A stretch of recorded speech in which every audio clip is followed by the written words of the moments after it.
अस्सलाम वालेकुम प्यारे पाकिस्तानियों। जैसा कि आपको मालूम है कि ईरान ने इसराइल पर हमला कर दिया और हमला भी वो किया जो तारीख़ में ऐसा हमला कभी इसराइल पर नहीं हुआ, जिसे तारीख़ मुद्दतों याद रखेगी। तकरीबन 200 से भी ज़्यादा बैलिस्टिक मिसाइल से ईरान ने इसराइल पर हमला कर दिया। ईरान ने बिलाखिर वो ज़ुबान इस्तेमाल कर ली जो इसराइल को समझ में बखूबी आ जाती है, और इस हमले के बाद दुनिया को जो दो तरफ, मैंने आपको कल भी वीडियो में बताया था, दुनिया दो हिस्सों में डिवाइड हो चुकी है, बढ़ चुकी है। इस जंग के साथ ही अब ये फ़ैसला होने जा रहा है कि कौन किस तरफ है। तो दो सिमत हैं, दो ग्रुप्स हैं जो आपस में लड़ रहे हैं। तो आपको अच्छी तरह पता है कि एक ग्रुप में जो है आपका मगरिब आ रहा है, अमेरिका, इंग्लैंड, इसराइल, हिंदुस्तान भी उसमें शामिल है, फ्रांस है, जर्मनी है। और दूसरे ग्रुप में ये Pakistan, Iran, China, Russia, Azerbaijan और दीगर जो ममालिक हैं, बांग्लादेश भी है इसमें शामिल। और अब ये जो जंग है ये एक नया रुख इख्तियार कर गई है, क्योंकि ईरान ने, जो लोग समझ रहे थे कि ये हमला नहीं करेंगे और ये बैठे रहेंगे और ये इसी तरीके से बर्दाश्त करते रहेंगे, जिस तरीके से इंडिया ने पाकिस्तान पर हमला किया था आज से चंद हफ्ते कबल,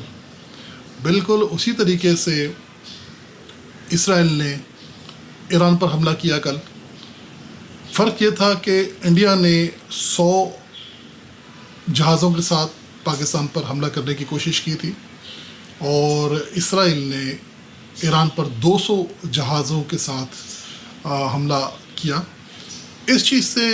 एक बात तो ज़ाहिर हो जाती है साफ साफ कि जो इंडिया ने प्लान बनाया था वो सेम यही प्लान था जो अभी नेतन्याहू ने, जिसकी दूसरी एपिसोड पेश की है, सेम यही प्लान था, सेम वही झूठ इनके मीडिया ने भी बोला, इसराइल ने भी वही झूठ इंडिया भी बोल रहा था। फ़र्क ये था कि नेतन्याहू ने स्मार्टली चेक किया पहले कि इंडिया को बोला कि जाओ तुम 100 जहाज़ ले जाओ, राफेल तो रडार में आएगा ही नहीं, मतलब, और तुम जाके अपना आराम से अटैक कर देना। लेकिन उसके उलट हुआ, अल्लाह के फजल से, अल्लाह के करम से पाकिस्तानी फ़ौज और पाकिस्तानियों ने मिलकर उसका जो जवाब दिया, जो मुंह तोड़ जवाब दिया, पूरी दुनिया ने देखा। और जिस हज़ीमत और जिस रुसवाई का, ज़िल्लत का शिकार इंडिया हुआ, कहने वाले कहते हैं कि इसराइल उससे 100 गुना ज़्यादा ज़िल्लत और हज़ीमत समेटेगा इंशाअल्लाह। और ये तारीख़ गवाह है कि कभी भी ज़ालिम ने कभी भी अपनी गलती से या दूसरे की गलती से नहीं सीखा। ये वो एक तरीके का, मतलब आप समझे कि अल्लाह का इंसाफ होता है कि दिमाग ऐसा मऊफ़ हो जाता है कि इंसान ऐसी अजीब व गरीब हरकतें करता है जो नज़र आ रहा होता है कि इस शेर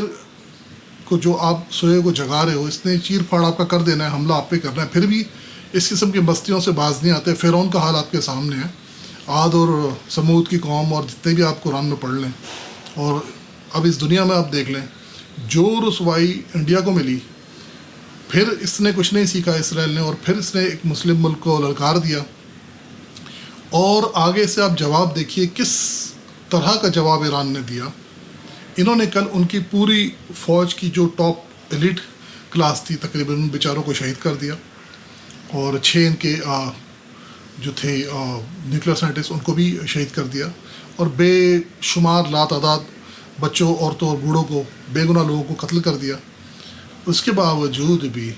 अब आप ये देखें उन्होंने क्या, ईरान ने क्या जवाब दिया। 200 से भी ज़्यादा बैलिस्टिक मिसाइल्स दाग दिए, और वही जो ये करता रहा इसराइल, वही जवाब इसको दिया। और इनके 3-4 किस्म के डिफेंस लेयर्स थी, जिसमें आयरन डोम है, डेविड स्लिंग है, फिर एरो 3 है, फिर शायद S-400 भी उन्होंने लगा रखा है। ये सारे जो इनके डिफेंस जो लेयर्स थी, उन सबको चीरता हुआ, तोड़ता हुआ इनके सारे मिसाइल्स जाकर अपने अपने टारगेट्स पे हिट किए और बेपनाह तबाही मचाई। पूरी रात इसराइल, ख़ासतौर पे ये दो जो इनके शहर हैं, टेल अवीव और जेरूसलम, यहाँ पे ये सब आग की लपेट में रहे। ان کے جو شہری ہیں جتنے بھی ان کے لوگ تھے اسرائیلی مجبور تھے شیلٹرز کے اندر پناہ لینے میں پوری رات، اور اب بھی خبریں آ رہی ہیں کہ وہ شیلٹرز کے اندر ہی ہیں، کیونکہ یہ جنگ ابھی تھمی نہیں ہے، یہ حملوں کا سلسلہ ابھی جاری ہے، اور خبریں مطلب بے شمار خبریں ایسی ہیں کہ ان کے شیلٹرز اتنے اوور لوڈڈ ہیں، اتنے فل ہیں کہ کافی لوگ وہاں پہ گھٹن کی وجہ سے بھی مر رہے ہیں، کیونکہ باہر آئیں گے تو میزائلز کا خوف ہے۔ یہ وہ خوف ہے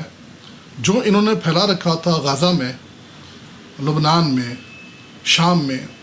اور وہی خوف کا شکار اس وقت مکافات عمل کہہ لیں اسے آپ، اب وہی خوف اس وقت اسرائیل کے لوگ بھی محسوس کر رہے ہیں کہ کس طریقے سے جب کسی بے قصور کو مارا جاتا ہے تو وہ اس کی کیا فیلنگ ہوتی ہے، تو وہ خوف اس وقت وہ پورا اسرائیل اس نیتن یاہو کی وجہ سے محسوس کر رہا ہے۔ اور خبریں یہ ہیں کہ اب یہ معاملات اور بگڑیں گے۔ اس وقت کوششیں شروع ہو گئی ہیں کہ کسی طریقے سے دوبارہ سے اس معاملے کو ختم کیا جائے، ایران کو کوشش کی جائے کہ مذاکرات کی ٹیبل پر لے کر آیا جائے، اور اس معاملے کو، کیونکہ ایران نے بہت بڑا حملہ کر دیا ان کے اوپر جو ان کی سوچ میں بھی نہیں تھا، تو اب ان کی پیروں تلے زمین نکل چکی ہے، اور اب خبریں یہ ہیں کہ کوششیں ٹرمپ نے شروع کر دی ہیں، اور یہ جو 5-6 ممالک ہیں، امریکہ، انگلینڈ، اسرائیل اور فرانس، جرمنی، یہ دوبارہ سر جوڑ کے بیٹھ گئے کہ فی الحال دوبارہ سے سیز فائر کروا دیا جائے، کچھ ٹائم بائی کر لیا جائے، اور پھر دیکھا جائے کیا کرنا ہے آگے۔ تو ان کو زبان جو یہ سمجھتے تھے اس زبان میں جواب آنے شروع ہو گئے ہیں، اور یہ لوگ بیٹھ کے اب سمجھنا بھی شروع ہو گئے کہ یہ تو وہی کچھ ہو رہا ہے ان کے ساتھ جو ابھی چند ہفتے پہلے انڈیا کے ساتھ ہوا تھا۔ اپنی کوشش ضرور کریں گے، 2-4 حملے اور کریں گے بھی ہے، لیکن امید یہ کی جاتی ہے کہ پوری مسلم جو ورلڈ ہے، مسلم دنیا آپس میں ملنا شروع ہو گئی ہے، جس کی وجہ سے ان پر دہشت طاری ہے، اور انجام جو ہے انشاءاللہ برے کا برا ہی ہوگا۔ اور آپ یہ دیکھیے کہ انڈیا نے 100 جہازوں کے ساتھ حملہ کیا تھا، اسرائیل نے 200 جہازوں کے ساتھ حملہ کیا، اور تب کیا جب ان کے جاسوسوں نے بولا کہ ہم نے ایران کے سارے ریڈارز جیم کر دیے ہیں، ہیک کر لیے، اب آپ بالکل مطلب بے فکر ہو کے آپ آ سکتے ہیں۔ اس کے باوجود بھی 1 نہیں 2 نہیں 200 جہاز آ کے حملہ کرتے ہیں، جبکہ پاکستان کے صرف 2 یا 3 جہاز گئے تھے نیو دہلی میں، انڈیا میں گھسے تھے، اور انہوں نے تباہی مچا دی تھی، اور انہیں کوئی خوف نہیں تھا کہ ہمارے ساتھ کیا ہوتا ہے۔ تو یہ 100 200 مل کر آتے ہیں کسی 1 یا 2 کو مارنے کے لیے، تو طاقت کا توازن آپ دیکھ لیں، اور ان کی بہادری بھی آپ کے سامنے ہے۔ نیتن یاہو نے کل حملہ کیا، اور اس کے بعد نیتن یاہو ملک چھوڑ کر چلے گئے، جو خبریں ہیں، جو ذرائع ہیں، وہ اسی وقت حملہ کر کے چلے گئے کہ اب نہ جانے کس قسم کا رسپانس آگے سے آئے گا۔ تو ابھی تک ان کا پتہ نہیں کہ وہ کہاں ہیں، کسی دوسرے ملک چلے گئے ہیں یا اپنا کسی زیر زمین شیلٹر میں زندگی گزار رہے ہیں۔ تو اب یہ جو معاملات ہیں یہ فی الحال بگڑ گئے ہیں۔ ایران 5 حملے کر چکا ہے اسرائیل کے اوپر، اسرائیل کی اینٹ سے اینٹ بجا چکا ہے، اور غزہ کے لوگوں نے وکٹری کے نشان بنا کے دکھائے، اور ان کی خوشی اتنی زیادہ تھی کہ لگتا تھا کہ ان کو اپنی شہادتوں کے جو ہیں وہ غم بھول چکے ہیں۔ اس کو ہم نے بھی شکر ادا کیا کہ ان کے دشمنوں کے ساتھ جو ہو رہا ہے، تو انہوں نے بھی کافی خوشی کا اپنا اظہار کیا، اور یہ معاملات اب چل رہے ہیں۔ ہم جتنے بھی ابھی ہم لوگ جو دیکھ رہے ہیں، یہ تبصرے جو چل رہے ہیں، لگتا یہ ہے کہ یہ جنگ کچھ عرصہ ابھی چلے گی، اور اس میں ابھی اور نئے کردار بھی اس کے اندر جوائن کریں گے، شمولیت اختیار کریں گے۔ تو اب دیکھنا یہ ہے کہ آگے کیا ہوتا ہے۔ آپ کا کوئی سوال ہو، کمنٹ ہو، کوئی سجیشن ہو، تو ضرور پلیز کمنٹ باکس میں کیجیے گا۔ میں وقتاً فوقتاً آپ کو جو بھی اپڈیٹ ہوگا اس سے آگاہ کرتا رہوں گا۔ مجھے اجازت دیجیے، سید وسیم رضا آپ سے اجازت چاہتے ہیں۔ اپنا بہت خیال رکھیے گا۔ فی امان اللہ۔